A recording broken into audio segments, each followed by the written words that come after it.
Porto Inter 0-0, un pareggio che però ci va più che bene perché l'Inter torna ai quarti di finale di Champions League 12 anni dopo l'ultima volta e ci dobbiamo assolutamente godere questo grande traguardo. A tal proposito, oggi alle 19:30 faremo una diretta speciale con tanti ospiti interisti veri come noi per parlare di quello che è successo, quindi di tutta la partita della qualificazione, per cui mi raccomando, vi invito subito a lasciare un bel mi piace, di iscrivervi al nostro canale così non vi perdete la diretta e neanche uno dei nostri contenuti e approfondimenti. In questo episodio però parliamo della partita soprattutto, di Porto Inter quindi e di quello che è successo anche dopo la partita, perché c'è molto di cui discutere. Lo facciamo come sempre con il nostro consueto format del giorno dopo, ovvero le 5 cose che abbiamo imparato da Porto Inter. Ben ritrovati e ben ritrovate. Allora, amiche ed amici passioni interisti, partiamo subito perché i temi caldi questa volta in realtà quelli che ruotano attorno a questa partita sono molti più di 5, però cerchiamo di sintetizzare e di rimanere attorno al nostro consueto format.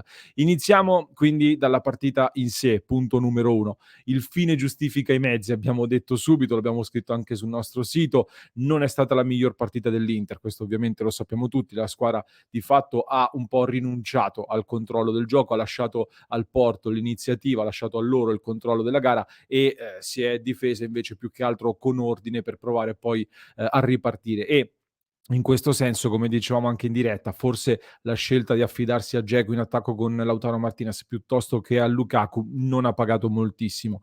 Comunque io mi chiedo e chiedo a tutti noi, non era questo quello che si chiedeva comunque a questa squadra in questo momento, visto anche gli ultimi risultati? Cioè si chiedeva meno sofferenza in trasferta, subire meno gol, più compattezza e soprattutto di ottenere dei risultati finalmente fuori da San Siro e su questo direi che siamo stati pienamente accontentati. Poi, come dicevo, in attacco si può chiudere prima la partita, bisogna essere letali, soprattutto a questi livelli per poter pensare in grande, ripartenze come quelle che ci sono state vanno sfruttate assolutamente meglio. Dietro nel finale si è un po' ballato con qualcuno che sinceramente mi è sembrato che stesse leggermente perdendo il focus sulla partita e non tutti sono entrati in gara come invece è entrato Danilo D'Ambrosio che ha fatto un gran finale.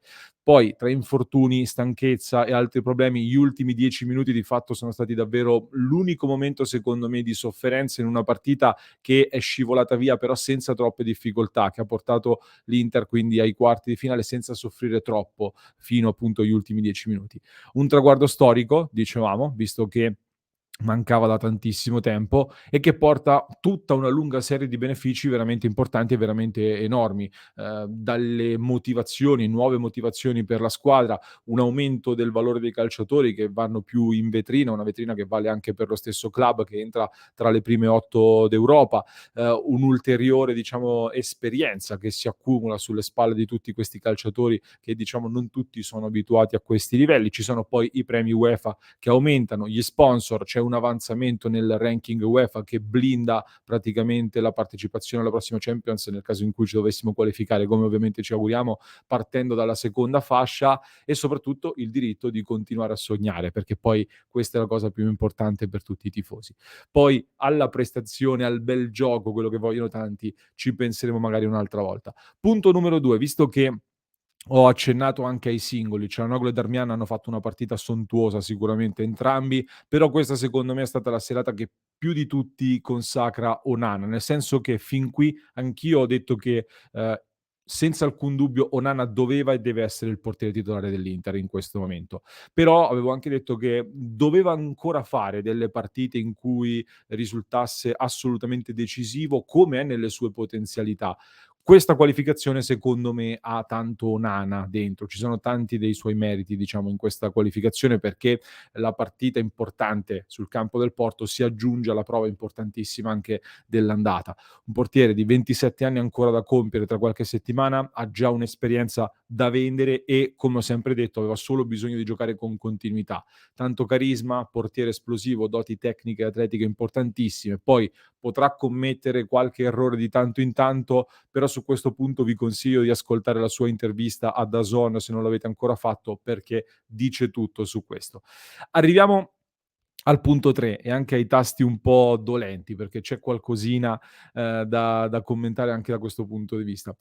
Su Inzaghi, dobbiamo aggiornare un po' la solita filastrocca come facciamo sempre. Supercoppa italiana vinta, qualificazione ai quarti di finale di Champions League ottenuta, semifinale di Coppa Italia raggiunta ancora da giocare e secondo posto in campionato, anche se lontanissimo dal Napoli, ma comunque davanti a tutte le altre.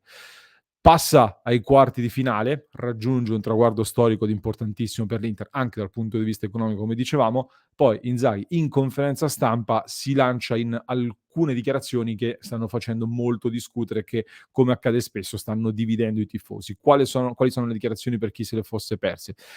In due parti si dividono le sue dichiarazioni. Intanto parte qui sopra dove dice 18 mesi fa sono stato chiamato per portare l'Inter agli ottavi e per arrivare tra le prime quattro perché c'era qualche problema.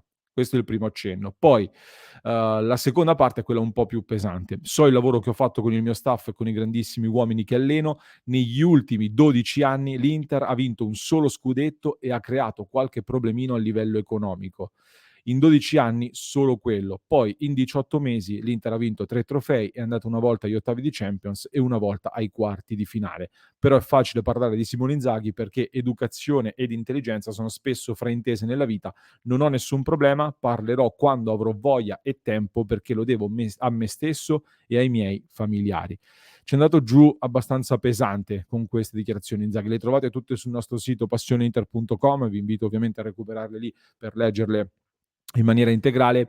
Qui, come dicevo, la tifoseria si spacca perché la parte di tifoseria che è puntualmente contro Inzaghi a prescindere sfrutta queste parole per massacrarlo, per dire che doveva stare zitto, che è andato fuori tema, eccetera, eccetera. La parte di tifoseria che invece è dalla parte di Inzaghi, che lo appoggia, dice che ha fatto bene a togliersi questo sassolino dopo una vittoria importante e sottolinea che se lo avesse fatto qualche altro allenatore, come è capitato, un altro allenatore sarebbe stato osannato, quindi c'è anche del pregiudizio probabilmente su Inzaghi, come dice Inzaghi stesso tra l'altro. A me è sembrata un'uscita che è giusto in quello che dice in quanto oggettiva, cioè ha detto delle cose che sono dei dati di fatto sostanzialmente. Però penso anch'io che sia andato un po' fuori tema, un po' oltre forse in queste dichiarazioni, perché comunque, è una versione un po' più corazzata di quella famosa frase di settembre dove disse: "Dove vado io porto trofei, diminuisco le perdite e aumento i ricavi." È stata questa un'altra vampata di orgoglio molto forte, ma che nel contesto di ieri va bene l'importanza del momento, la goliardia, ma quella me l'aspetto più dai tifosi, ecco.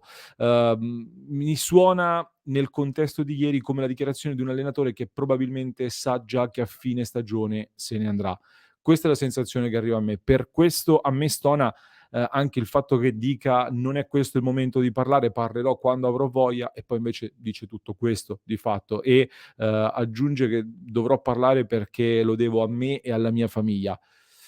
Comprensibilissimo che si voglia togliere qualche sassolino dopo tante critiche, sta vivendo uno dei momenti più alti della sua carriera, quindi ci sta, però queste secondo me sono frasi da fine stagione, una volta finito tutto quanto. In questo momento invece ci sono ancora delle partite importantissime, forse le più importanti ancora da giocare, anzi perché anche il quarto posto è vitale per l'Inter e ci sarà ancora da lottare.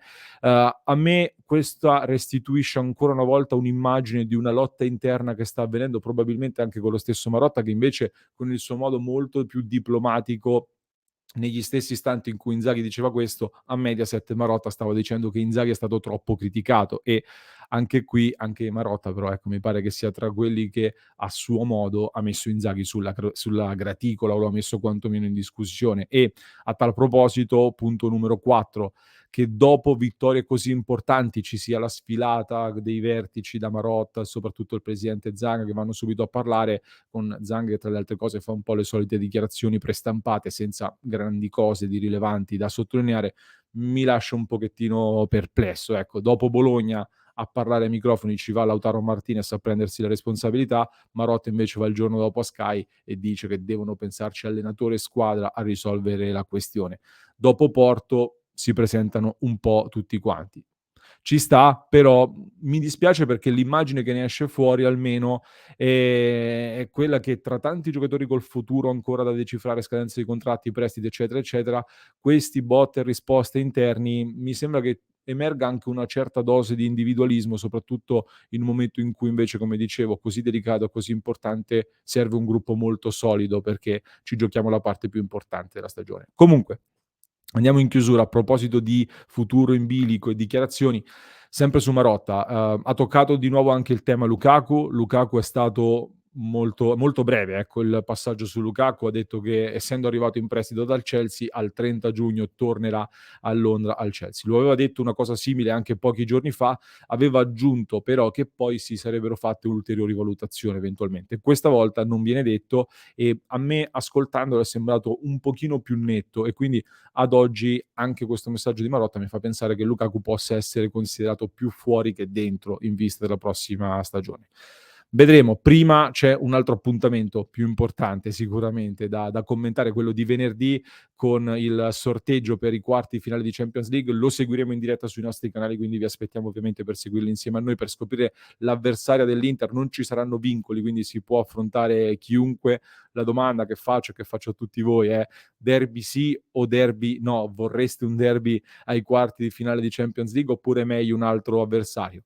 La mia sensazione è che il Milan sia uno degli avversari sulla carta più abbordabili, però una doppia sfida in Europa contro il Milan è veramente durissima da vivere. Ne parleremo, così come parleremo anche del caso biglietti in diretta con i nostri ospiti che ci porteranno delle testimonianze da Porto. Abbiamo fatto anche un'intervista sui nostri canali. Vi ricordo di fare un salto sul club di Passione Inter, www.passioneinter.club, per entrare a far parte della community dei sostenitori del nostro club di Passione Inter. Vi dicevo però che abbiamo intervistato un tifoso che purtroppo è rimasto fuori dallo stadio a causa di questo caos biglietti che c'è stato per Porto Inter. Per chi ci ascolta in podcast vi lascio la nostra intervista con la testimonianza di Riccardo nei link in descrizione. Per chi ci segue da YouTube vi basta cliccare qui.